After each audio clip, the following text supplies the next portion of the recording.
when I was a boy நான் வந்து பயங்கரமாக ஏர்ன் பண்ணிட்டுருந்தேன். நான் வந்து ஒரு கொரியோகிராஃபர் பேசிக்காகவே. ஒரு நாளைக்கு என்னோடய பேமெண்ட் 3000 to 5000. அதுவும் இல்லாமல் ஈவெண்ட்ஸ் பண்ணிட்டுருந்தேன். எம்சியாக இருந்தேன் நான். ஆமாம், இங்கிலீஷ் எம்சி சென்னையிலனா நான் தான் ஆக்சுவலாக. பெரிய பெரிய மாஸ்லாம் ஷோ பண்ணியிருக்கேன். ஒரு ஜெயம் டிவியில் விஜேவாக இருந்தேன். நிறைய பண்ணியிருக்கேன். ஆனால் when I transferred myself hesitate பண்ணுறாங்க. அதே ஈவெண்ட்ஸ் குரூப்பில் நான் போனால் ஹெசிடேட் பண்ணுறாங்க. இல்லை அது ஜனங்க ஒத்துக்குவாங்களா தெரியல. இதே ஷாப்பர் ஸ்டாப்பில் கூட நான் வந்து எம்சியாக இருந்திருக்கேன்.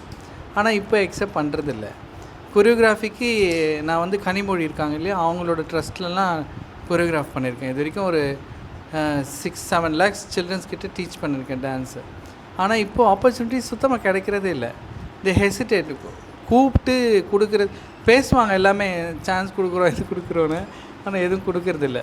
ஸோ இங்கே ஒர்க் பண்ணுற இந்த இதில் தான் எனக்கு சின்ன ஒரு செலவுக்கு வருது, என்னோடய தேவைகள் சந்திக்கப்படுது.